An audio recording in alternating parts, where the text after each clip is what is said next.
All right. What's up, guys? Reynor has just released a video. What happened at Katowice and my future plans? Let's have a listen and see what went wrong for Reynor. A lot of people thought he might come out and win another $500,000 tournament, but of course that didn't happen. Let's hear what he's got to say about it. Reynor here. I'm back with a video. I apologize for the way I look. I've been extremely sick for the past few days, and I just recovered. But I want to talk about what happened at Katowice, why it went the way it went, my preparation leading up to it, just the event in general, and my plans for the future. I first want to talk about the way I prepared for Katowice, how my preparation went. Just go a little bit in detail on everything. Right now, as most of you know, I should be living in the Netherlands. Currently, I'm at home because I just wanted to stay with my family a little bit. But I decided to go to my grandma's house to prepare for Katowice because that's what I did for Gamers 8. I just stayed there for a little bit. Why my grandma's house? Basically, it gives me the ability to just focus on the game because no one is bothering me there. Also, it has good internet. The other benefit of staying there is that if I do want to go and see my friends, then that's a possibility, you know. Unlike in the Netherlands, where I do have some of my friends there, but it's also harder seeing them.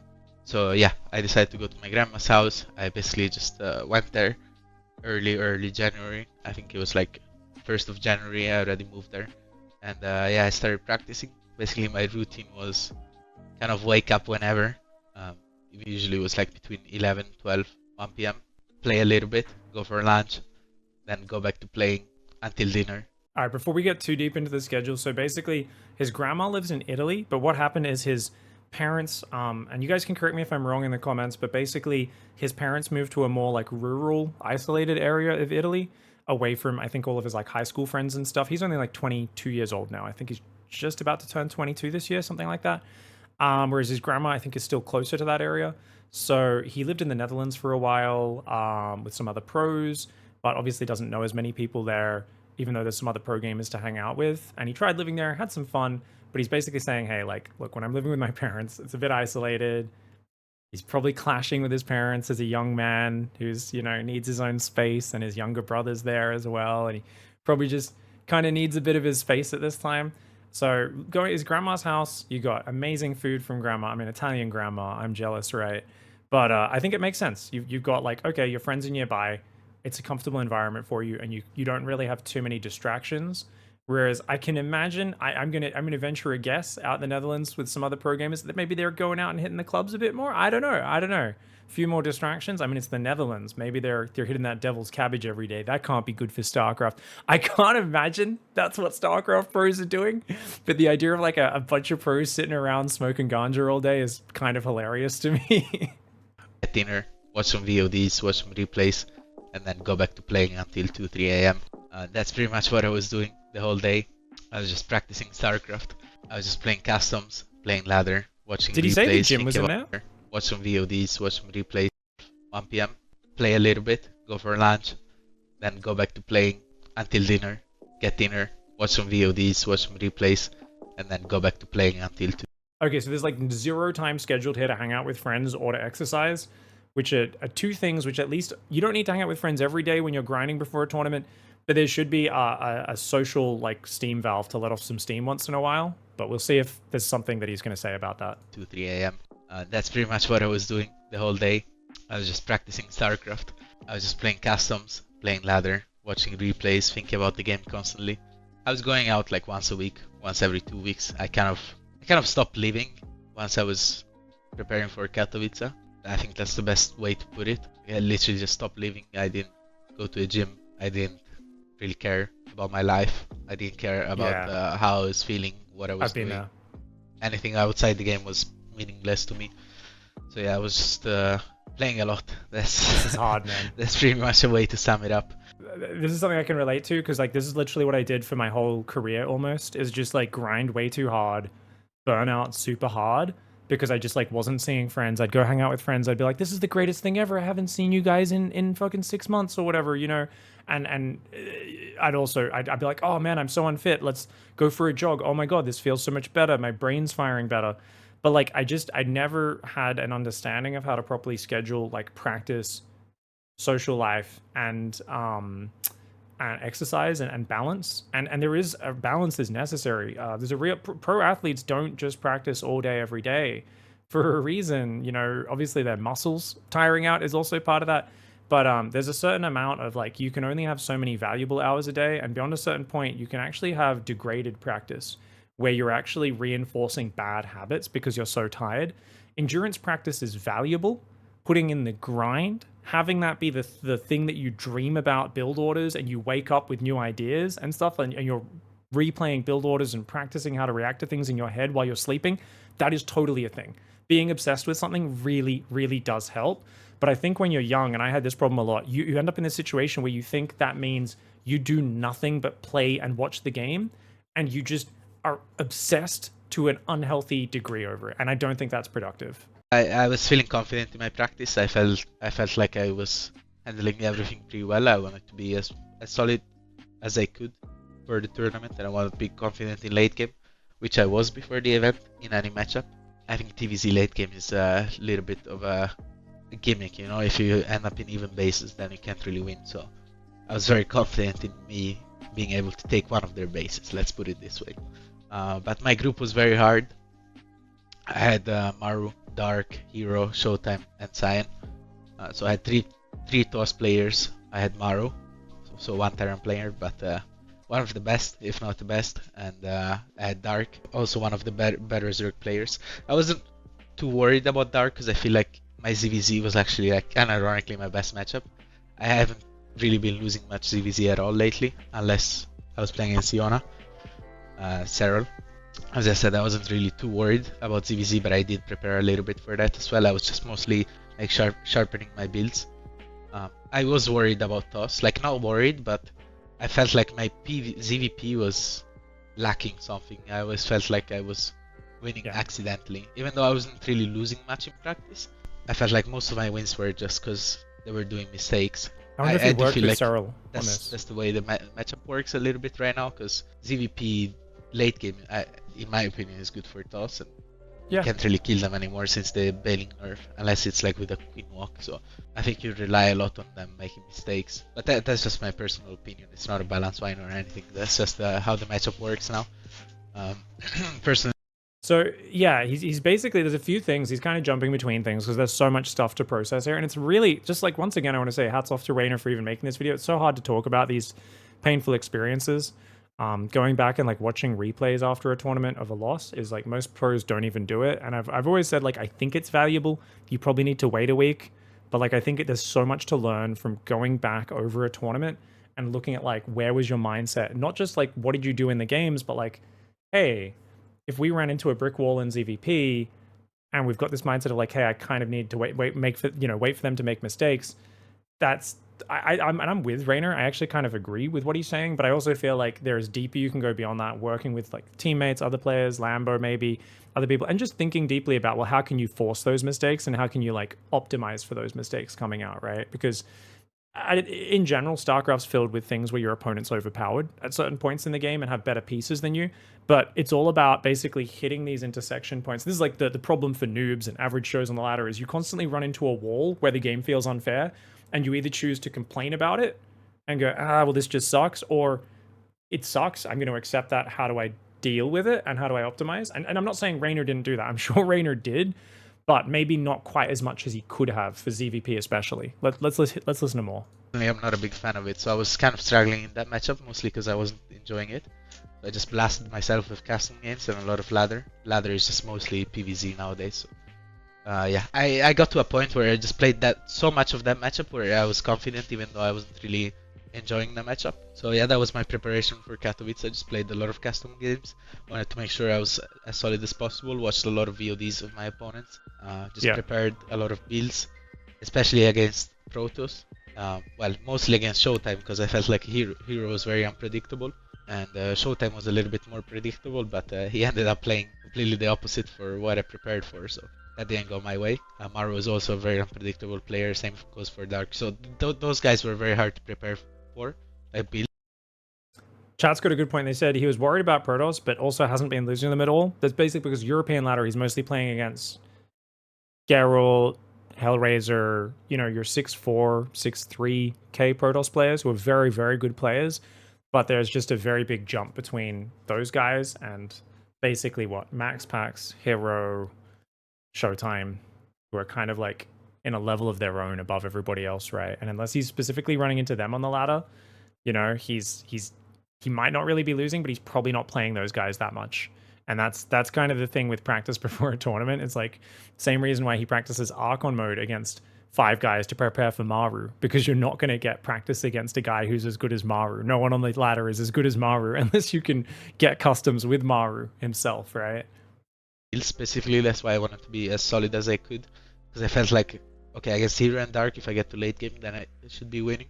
Against Maru, as long as I don't take damage early game and I get ahead in mid game, then I can manage him, you know.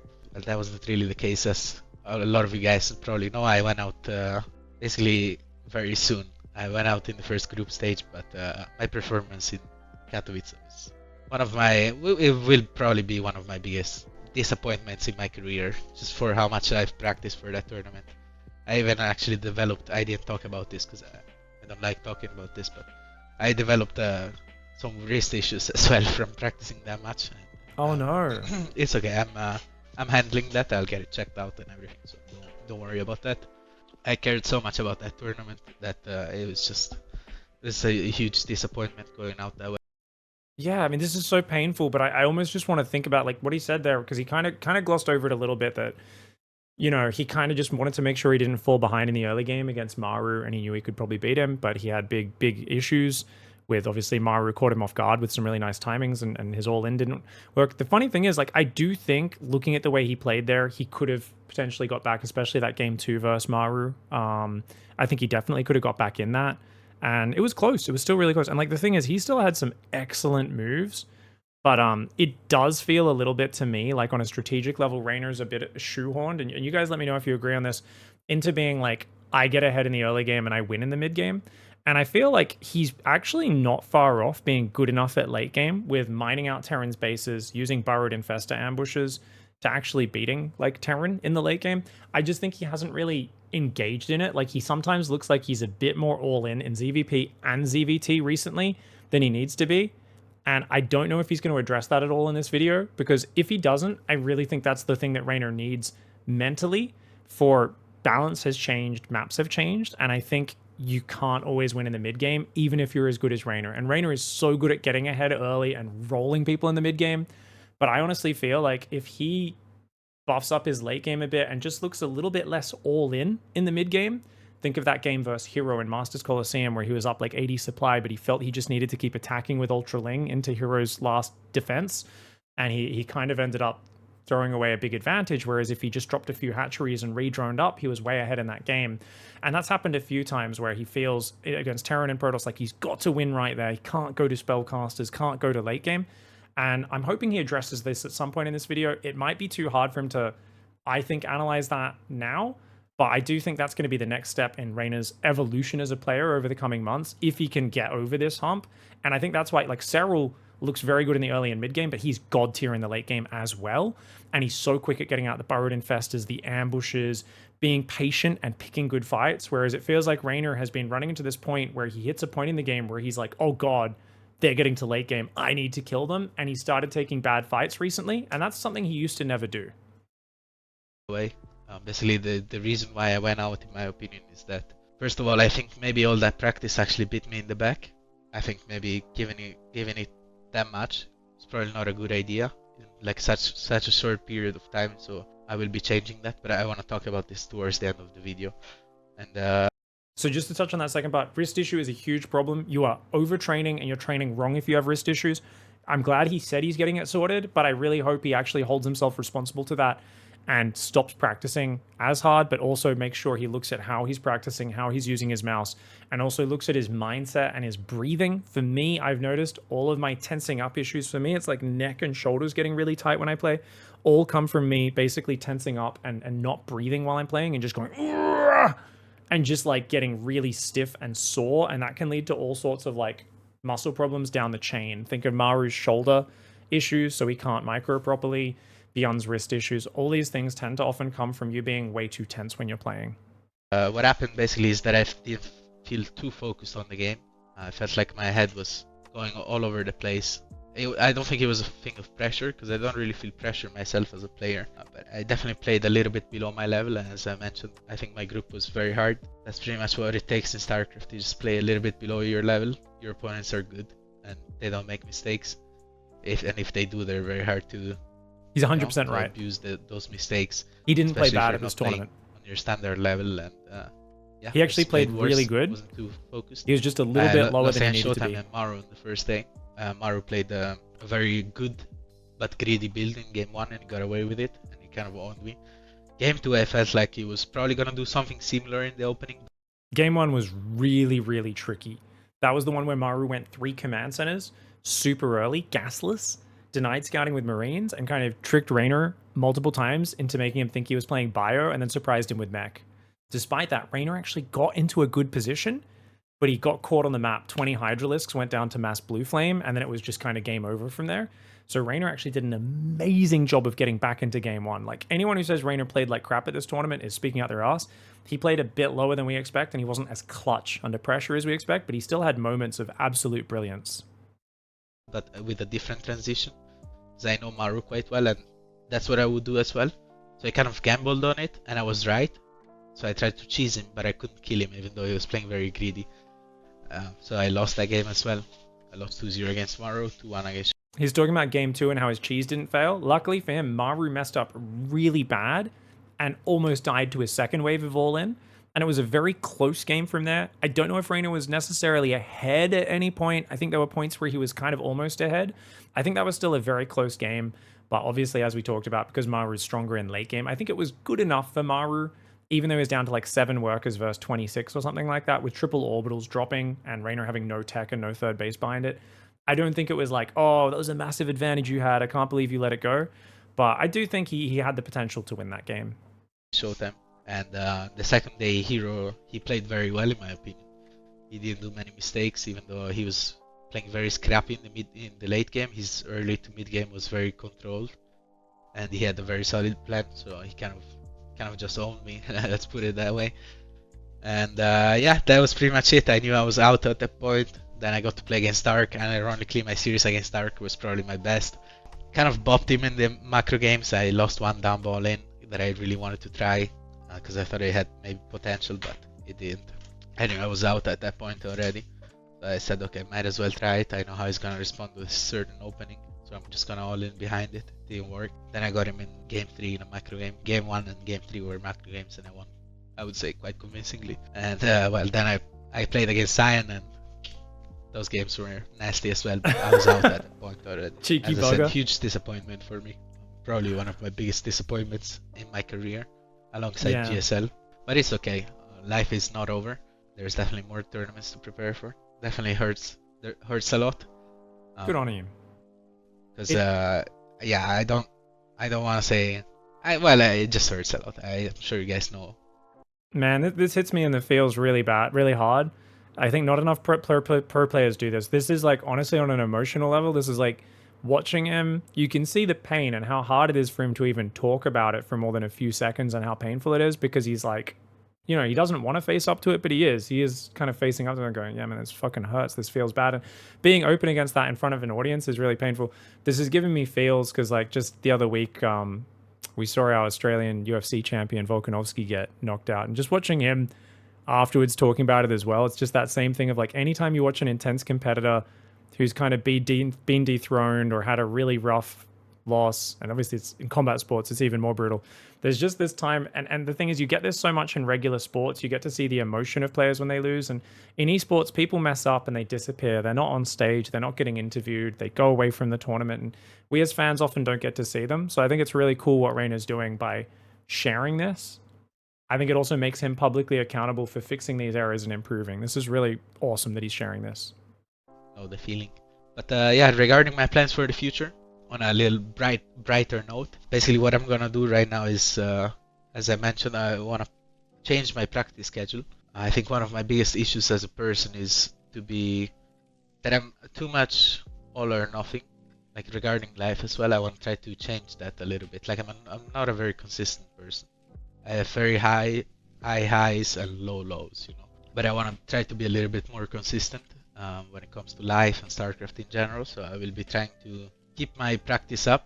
I don't want to let It's all hard as that a young practice man. go to waste that I did Finding for balance as a Katowice. 21-year-old And StarCraft world yeah, champion is I'll pretty just be hard. playing 2-3 hours a day from now on until probably Gamers 8 and or sorry, the World Championship in Saudi Arabia.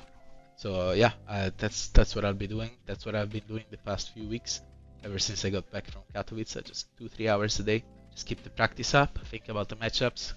Learn from the GOAT, Yeah. my teammate Sarah. Been a very big fan of him lately. Studying him so much, and yeah, just understand the game a little bit more. So yeah, well, that's it when it comes to my practice. I'll just try to be changing that, and then 3 hours a day studying Cero. Can't go wrong with that. But more importantly, what I like there is he said he's already got his eyes set on the Esports World Cup many months ahead of time, rather than just going, hey, I'm not going to practice for several months and then I'm just going to grind hard for 1 month before a tournament. He's realizing, hey, look, if I play 3 hours a day, study Cero, but also go see my friends and have a life, I can be a bit more of a balanced human rather than these crazy highs and lows. Imagine being a 21-year-old having won more than $500,000 playing StarCraft and being in a different city around the world every other month or two and competing in tournaments. People want your autograph. It's a crazy, overwhelming lifestyle for a young guy to get on top of. And he doesn't have, you know, in StarCraft, you don't have a ton of coaches and mentors and stuff around. So this is really impressive. regarding my plans for the future, I'm sure some of you know this already because it kind of got leaked, but I'm gonna be going to Korea. That's 90%. I think it's gonna be I in didn't hear summer, this. right after Dallas. I want to play the GSL qualifiers. Oh, But first of all, let's put it honestly. I love Korea, so any excuse to go to Korea is good. Is a good excuse for me. But I really want to go and play redemption. GSL again. I know Redemption you guys for his last like failed GSL watching run. me play, and I think the community needs some spice.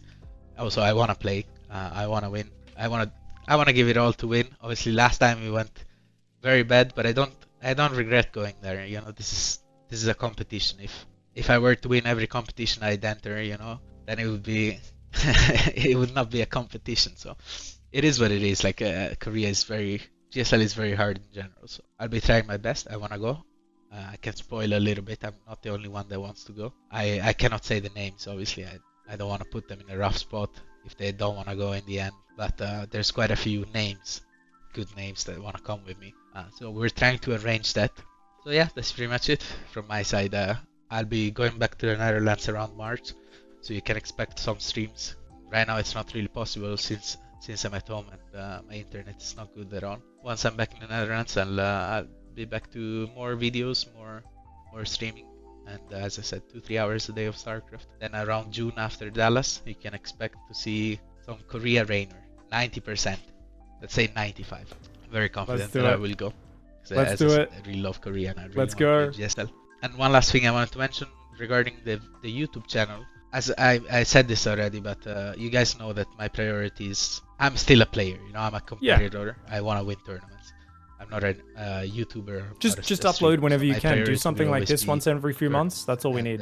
When it comes to videos, I always want to put out good videos. I don't want to put out like me hopping on a Smurf and playing 3 Even games. doing this builds his community and following so really much. Like, even though it would be really easy to do, I don't think I would ever do that. So I want to put out quality videos and competition number one. Under tournaments, like big tournaments such as Katowice, I always find it hard to record good content because my head is just focused on that. So yeah, I just find it hard. So I just wanted to let you know that videos will still be coming. It's just not my priority, but I will do my best to keep the videos coming and keep you guys entertained. So what a legend. Like, subscribe, do all of that. All right, like and subscribe. I'm going to give you a like. I've already given you a subscribe. Actually, my Pigcast account that I'm on right now has not subscribed. So you get a second, or actually, I think that's the third subscribe. I have many YouTube accounts, what can I say? And a like from me. Guys, please go check out the video itself. Shout out to Reynor. I think this is really beautiful, him being open about it, saying, look, I'm going to keep practicing nonstop, but just a few hours a day. So it's enough that I can enjoy playing the game, have a social life, go to the gym, be balanced in that stuff. And I think that's the secret to improving. It's consistent effort over a long period of time that builds up and manifests into results 6 months or a year down the track. I think the other thing that he didn't touch on, which I just want to very quickly talk about before we finish this video, is the fact that you cannot expect results just because you grind really hard. You can't go into a tournament expecting to win, even if he'd practiced 4 or 5 hours a day and gone to the gym and had a balanced social life for 6 months leading into this tournament. It's still StarCraft, and there's two things. Number one, there's 3 different races and tons of different competitors. So there's 3 matchups you have to play, tons of different competitors who have all their own surprises planned. You can always get caught out in StarCraft and eliminated, especially in single elimination formats. It happens. And he could have practiced as good as he would. He could have got caught. Not only that, even if you are in that position where you've practiced really hard, if you don't have the mindset of a humble player saying, I might lose, I might get my butt kicked, and I'm willing to just accept it and embrace it, you will freeze up under pressure, you will panic when things don't go your way, and you will not react to those high pressure environments the way you need to. And Reynor looked more stressed in this tournament than he has previously, and I think this video explains why. Previously, I always spoke of Reynor as the player who has the best comebacks in the world because he is impossible to tilt. And I think this is one of the first tournaments where I could see him getting a bit tilted and thrown off and kind of thrown out of the element and not being focused on what was happening in the game while it was happening and not really playing to his strengths. Whereas in the past, things have gone wrong and you see a big smile on his face on that stage. And I'm like, dude, this is so bad. Any other player would be kind of pissed off here. The camera pans to him and he's like, oh, this is a challenge. This is a really messed up situation. Let's see what I can make of it. And that's the beauty of Reynor when he's feeling it and enjoying the game and he's got balance in his life. So I think if he can find that, we're going to see Reynor just back at that tip-top ability to come back from any deficit, ability to flow in high-pressure situations, and that's what's made him a world champion and a 3-time world championship finalist. He was in the finals, then he won one, then he was in the finals again. I think we're going to see him up in that finals possibly again this year if he can find that balance. So good luck, Reynor. Much love, dude, and thanks for watching, everybody.